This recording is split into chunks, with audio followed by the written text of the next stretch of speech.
Welcome to Mock the Week. I'm Dara O'Brien. Joining me this week are Andy Parsons, Rod Gilbert and Russell Howard, Frankie Boyle, Hugh Dennis and Tom Stade.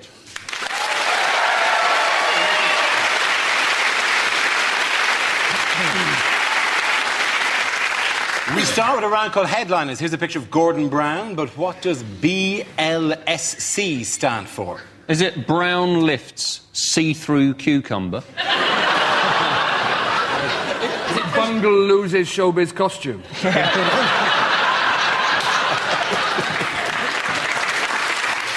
Is it Bonnie Langford Sex Change? Yeah. To be honest, what a world it would be if that's the answer. Yeah. More likely to vote for him if he was Bonnie Langford. Really? What an extra poster as well. Gordon Brown, because I used to be Bonnie Langford.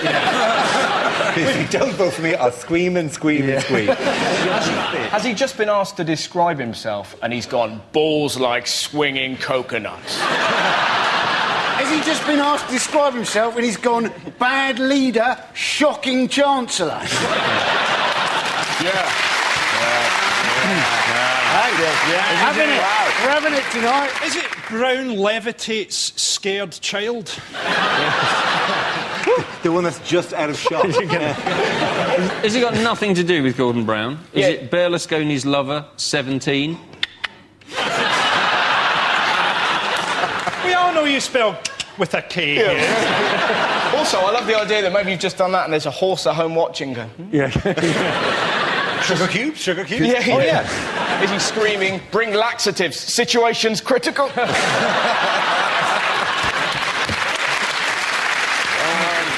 Listen, let me move you towards the correct answer. Is it Brown's leadership style criticised? Yes, it is.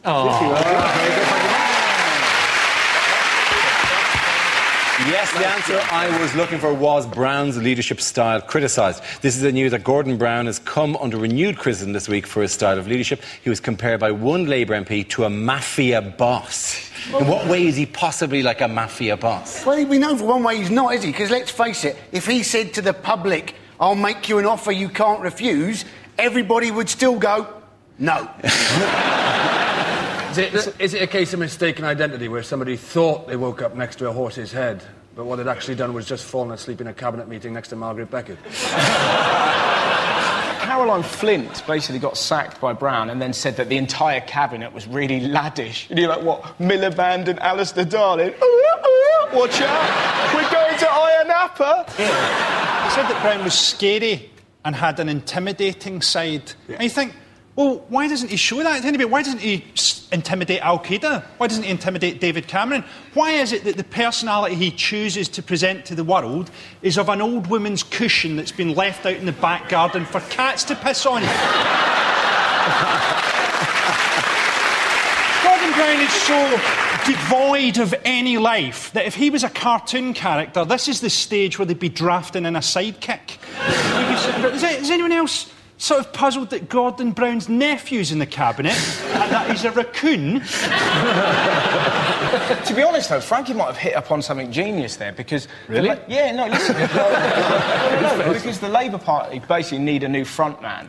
And the raccoon idea is good, but they should go for that little fella out of the Compare the Meerkat advert because he is possibly the most popular thing in the country. Yeah, he is. Imagine that. Simple. Clicks his head, economy fixed. Meerkat!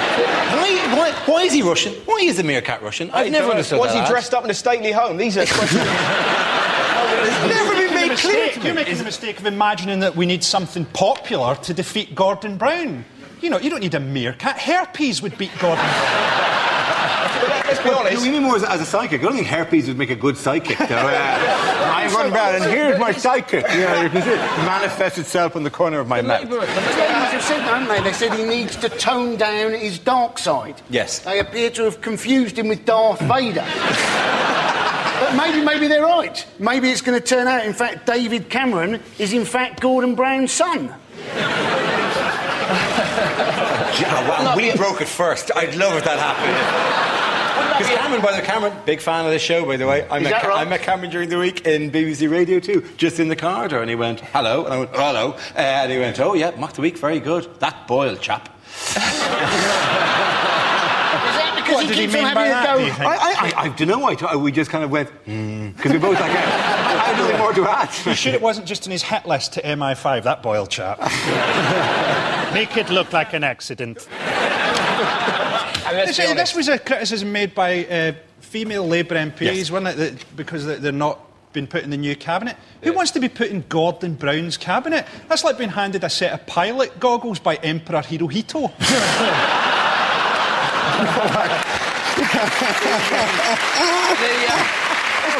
Hazel Blair's complaining that women MPs like them are being used as window dressing. Have you seen them? Where would they be window dressing? London Dungeon? But here's also the thing, man. One of the women was sitting there complaining that she couldn't get close to Gordon Brown. And I'm like, who the hell would want to get close to Gordon Brown? Who's going to sit there and look at that sexy guy over there with one eye? I'd sure like to see his moobs shake. I was wondering maybe Gordon Brown could use his disability to his own advantage. You know, maybe he could say, oh, well, yes, I did see the recession coming. I just couldn't tell how far away it was.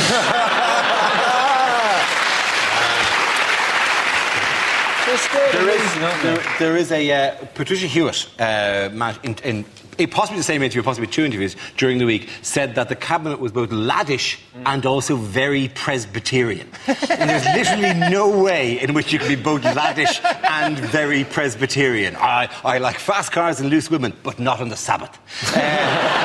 It's like saying he's Amish, but he works in IT. Or he's worthwhile, but he's one of the Jonas brothers.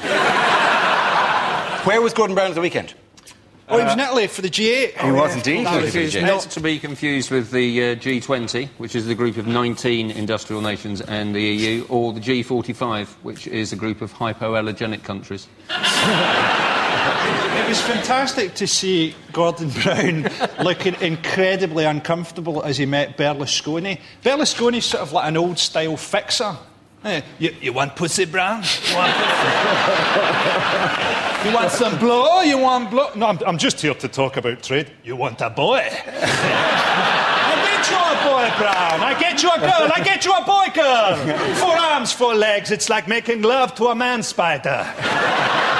You want me to get rid of Cameron? I get rid of Cameron, Brown. I make it look like suicide, like he fell in love with the man spider. I'm fluent Spanish. That's how much I love you, Gordon, baby. He's just moved to Morocco, is he? You're so right, though. He does. Berlusconi probably looks like one of those blokes you meet on a holiday. Just went, your wife. No questions would be asked. Yeah, but just one night. Just stuffing money into your hand. You, me, pedalo, her. No, it would be good. Let me sleep with your wife. No, go away. And then you'd hear him walk away, and at the next table, let me sleep with your wife. No, go away. And that just went on further. He's amazing. I mean, to be honest, Berlusconi really puts Brown into perspective. Because did you see when they had those horrific Italian earthquakes? Berlusconi said to the survivors, and I quote, "Hey, don't worry about it. Pretend you're on holiday." And the shocking thing about that is finding out what a good impression I do of Silvio Berlusconi. Berlusconi is, like, terrifying. He looks like the sort of guy who, if you told him to go fuck himself, he'd give it a try.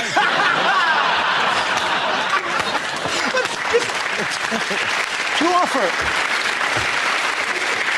a brief amount of fact to back this up, because you know where the G8 summit was held? L'Aquila. Laka squawkalaka. I could never pronounce that word. That's okay. It is a night of bad Italian impersonation, so we'll let you in.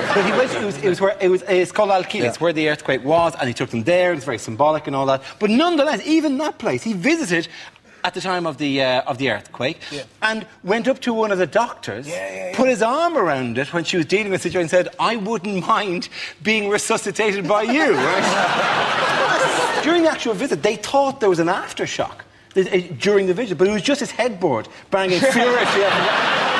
Can I just say in this photo, if you look at Nicolas Sarkozy there? Yeah.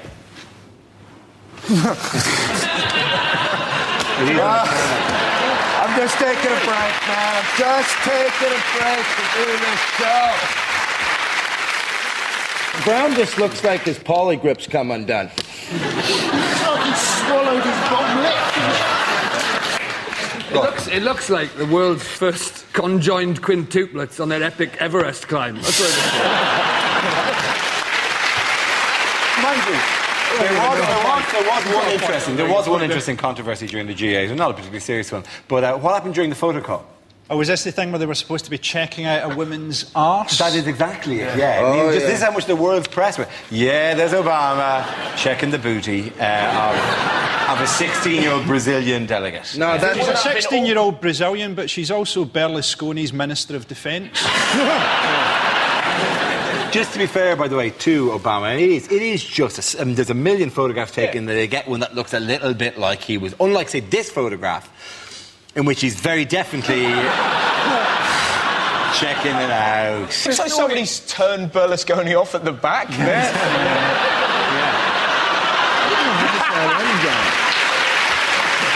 It's Obama, isn't it? Obama's steered the climate change bill through America, and he's done very well at the conferences and stuff. I think because he's been statesmanlike because he's just done the easy conferences.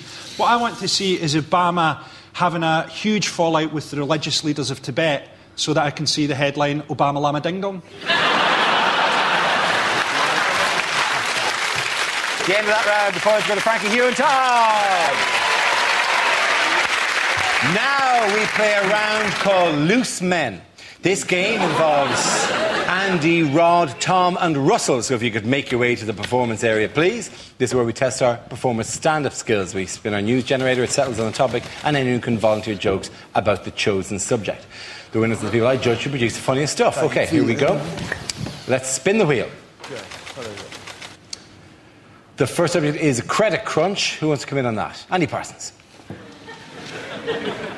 Now, the government have got this idea that what they want to do is bankers who've lost their jobs, they want to retrain them as teachers, but in half the time it would normally take to train a teacher. I bet the teachers are happy about that, aren't they?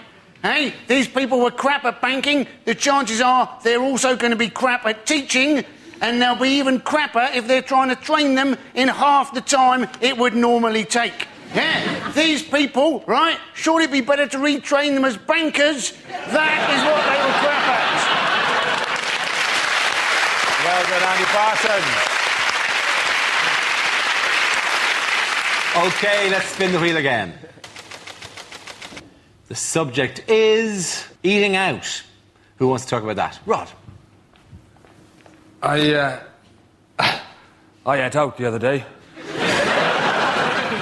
That's what I went to Cardiff Bay. It's all changed, you know, they've done it all up and it's all European development money, and some of the places now have got tables outside. It's al fresco dining in Wales. Just taking the piss. I think I tried to have a Twixt on a bus stop a few years ago down there. It was too wet to eat. So everyone's pretending it's Madrid down there. You know, your soup bowl's filling up faster than you can eat it. I didn't get past my starters after 7 hours of soup and rainwater. I gave up. Everyone's pretending it's Madrid, don't they? Your soup bowl's filling up. There's waiters with frosted eyebrows fighting their way to the tables going, spaghetti carbonara, spaghetti carbonara. I'll get another one, I'll get another one. Whatever. That leaves us with Tom and Russell. Let's spin the wheel. The next subject is extreme sports. Who wants to come in on that? Oh, no. Tom. Why not? I went skydiving. I don't know if anybody here has ever gone skydiving, but if you haven't gone, I'll tell you what they do. They give you a couple lessons, then they bring you up into the plane, and you're not allowed to jump out of the plane on your own because it's too scary. So what they do is they hang you off the wing of the plane, which isn't scary at all. And the guy inside, he yells, "Let go!" 3 times. Then he gets mad. Starts kicking your hands. 'Cause I'm not letting go.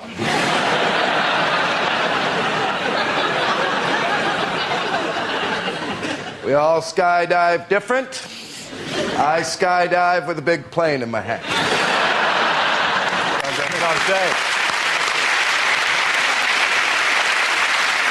OK, Russell, let's see what you've been left with. Let's spin the wheel.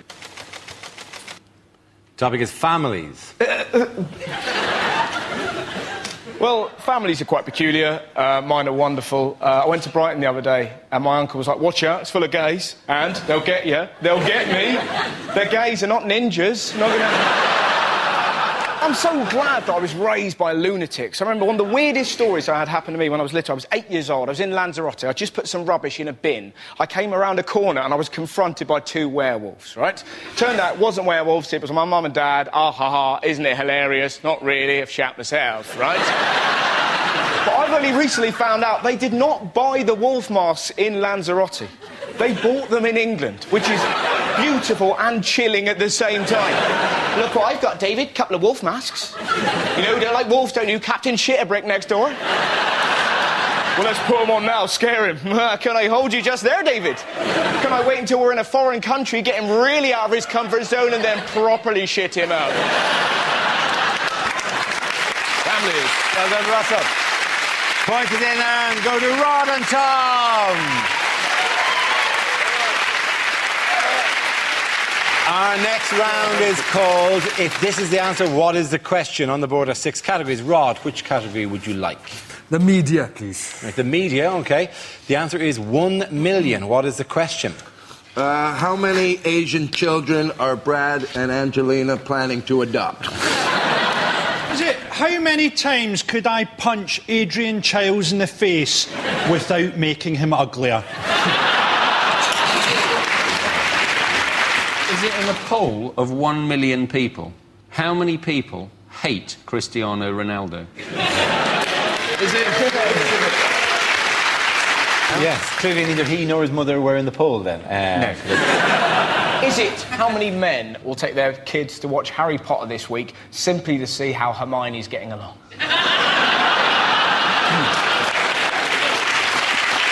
Is it, in 20 years' time, what will be the size of the black nation that Madonna rules?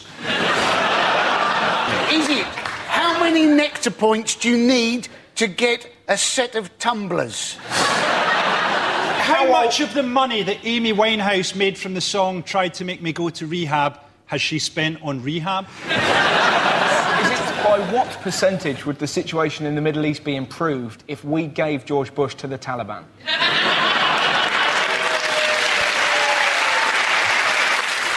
Is it, what number would you get if you took everybody in Scotland who gave a shit about the Ashes and added 1 million?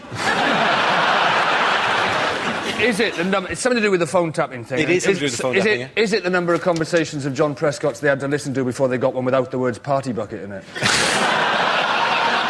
Oh, I know what it is. It's the amount of celebrities that were on a list that they were going to... Not 1 No, it's the million. number they paid How long a list? How long a list would that be? Hey, it's the amount the News of the World had to... That's paid out so far to people who have accused them of tapping their phone. Absolutely. Well done, Rod Gilbert. Absolutely spot on. Very good. The question I was looking for was, what is the minimum amount in pounds that the Guardian claims that the News of the World has already paid in out-of-court settlements to victims of the phone-tapping scandal? This money was said to be paid to settle legal cases that threatened to reveal evidence of journalists' possible use of criminal methods to get stories. So who is alleged to have had their phones tapped? Unbelievable, people like Patsy Kensit. Yeah. How hard can it be to find out what Patsy Kensit's doing? She'll show you her tits for £50 in foot tokens. You know, John Prescott. What are you going to learn from John Prescott's phone bill? He's having an affair with someone called Domino's. Vanessa Feltz they got as well, didn't they? Vanessa Feltz said that she knew that she suspected her phone was being tapped because when she went to a restaurant, there were some photographers waiting for her, and how did they know that she was going to eat? And you think, it's because you're Vanessa Feltz. Maybe they just followed the same trail of cake crumbs that led her there. Maybe they just hung about outside Greg's and got lucky. It was an astonishingly low-rent collection of people. I mean, it just been Feltz, Anne Robinson, Boris Johnson. If it had ended with Molly Sugden, Barry Chuckle and Peppa Pig, it couldn't have been less impressive as a series of high-profile claimants. My favourite was, one of them was tapping Nigella Lawson. Imagine that as a job. It'd be like an upper-class sex line. You'd just be there going, I'm thinking about making creme brulee. Be like, oh, can I swap with someone? I've had an erection for 7 days. I missed this. They phone tapped Nigella. Yeah. Lawson, I thought there was a lot of interference on the webcam I'd hidden in her toilet. They've spent £1 million finding out Nigella lost getting the secret of a perfect Yorkshire pudding. She's written a book about it. They taped a call between Gordon Taylor, the head of the PFA, and Alan Shearer. How didn't that make bigger news? It must have been knocked off page 1 by a story about the rising price of sheds. The news of the world, didn't they? They said we have always been known for our credibility, integrity and journalistic standards. Now, that doesn't need a punchline, does it? It wasn't like some fantastic technological thing where they were using satellite, like that Will Smith movie, where they're tracking stuff at the table, like geostationary orbits. It was just they ring up the number and presume that you hadn't changed the code. So they just had 0000 or 1234, and then they got all your answer machines. It is a heist on the level of just ringing these people's houses and whoever answers going, hey, it's me, any messages? And hoping that they didn't recognise that it wasn't your voice. Right? You sound strange. I've got a cold. Any messages? They haven't got a name for it, have they? Because scandals always have a name, so there's always something Gate, isn't it? Yeah. So you have Ron Gate or Camilla Gate, and this would have to be Stargate. Although they didn't do with Jackie Smith's husband, they avoided it there because that would have to be Mastergate. So maybe it's changed at that. Something strange, isn't it, about them taping phone calls by footballers? Have you met footballers? Yeah, I've met quite a few footballers, right? It's just basically like talking to people who are like 8 years old. Like a conversation between footballers is like, oh, all right, Jamie Redknapp, did you have red sauce or brown sauce with your dinner? I don't know. Who's your favourite Transformer, Alan? Some of them are quite funny. Peter Crouch was asked what he'd be if he wasn't a footballer, and he went, probably a virgin. That's pretty funny, man. That's a pretty good line. And what I love about that, if Crouch is watching, he's probably sat at home going, that's my joke, doing it wrong, bro. Not just a virgin, Peter, a virgin in a circus. Come and see the ladder man. He'd be the daddy long legs man, because they'd have stuck other ones because he's so spindly, and he'd be doing this with like carpet version. Ah! Do you reckon Tim Burton sees Peter Crouch and just feels really depressed about his own imagination? So much better than mine. To be honest, he's like the Nightmare Before Christmas made real. Did anyone see the interview with Jackie Smith in The Guardian? I don't read it, I only read the News of the World. She said, didn't she? She said she was talking about the story, right, where she said the husband had been found having a porn film, and she said it was the most embarrassing story possible. But if I was married to Jackie Smith, I'd be watching porn. I'd be having porn piped directly into my eyes like a Clockwork Orange. I'd have, like, electrodes taking porn into different parts of my brain like a monkey in an anti-vivisection poster. The best thing about this was the way the different papers reported it. When he got caught watching the porn, The Guardian basically just went, isn't it awful? Poor guy, can you imagine it? The Daily Mail actually compared Jackie Smith to Al Capone. The Sun simply suggested a list of films he may have watched. One of which was called... one of which was called Anal Boutique, and I've seen that. It's rubbish. It's just about a lady with a really tidy shop. I'm not telling you. People queuing up, though. I mean, the general rule in life, people who live in glass houses should masturbate in the basement. That's a rule I strongly believe. OK, at the end of that round, the points go to Russell, Rod and Andy.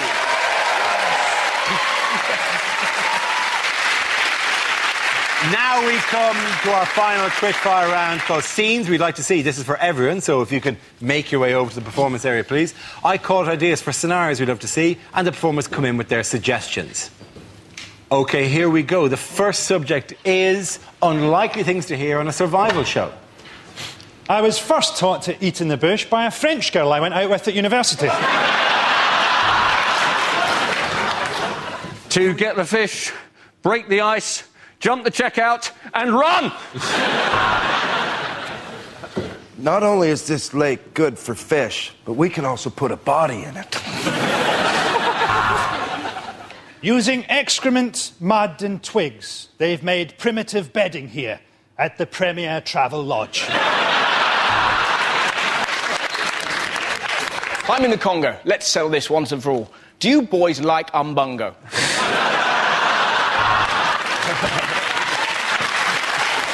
Here I am in the jungle. The mighty jungle. I win my way, I win my way, I win. But who are the truly civilised? Is it the Mbupi tribe, or is it us, with our books, our medicine, and our internet? Oh, yes, it's us.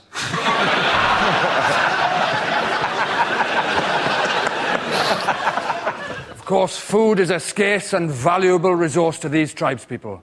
So I've just bagged myself 2 nights with this fella's wife for a Twix.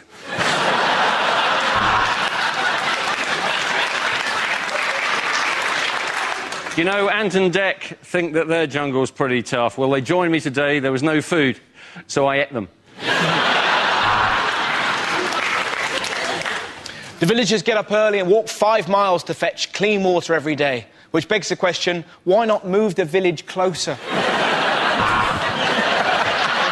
The strong, powerful sun is making me sweat.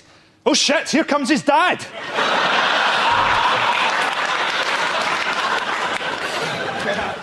I've been living in these woods for 3 weeks now, but that's what happens if you're married to the Home Secretary and she catches you watching porn. I'm Bear Grylls, and this is my brother, Wolf Stir Fry.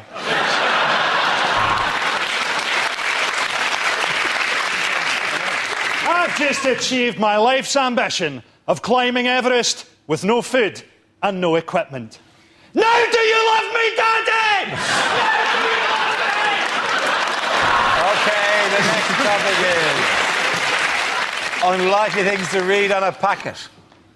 Ragu sauce. If you gave this to someone who is actually from Italy, they'd punch you in the face.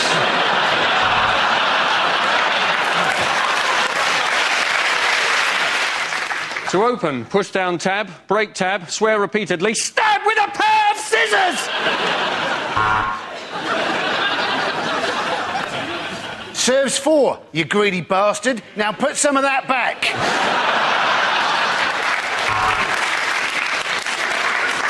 Viagra are proud sponsors of Andy Murray, for people who can only ever achieve a semi.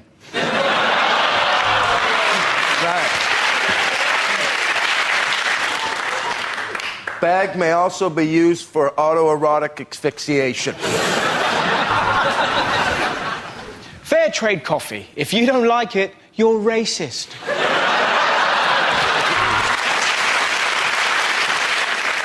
Sunny Delight counts towards your 5 a day as -2. To stop diarrhoea, take 1 teaspoon and shove it up your arse. Adults and children over 12 years. Try not to get those two mixed up. Cup of soup. Just add soup. Best before date, Rohypnol. Serving suggestion. On a plate, you thick moron. We use only the very cheapest horse meat to make fuck it, it's just a cat. Getting that round of points go to Frankie, Hugh and Tom.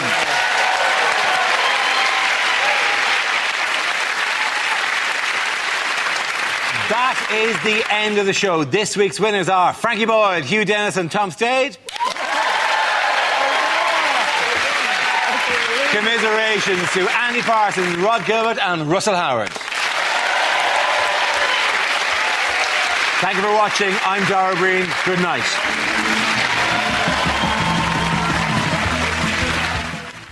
More from the inventor who invents things before they've been invented. That Mitchell and Webb look on the way next. And Joy's babies proving to be a bit of a nightmare at bedtime. Psychoville's coming up at 10 here on BBC 2.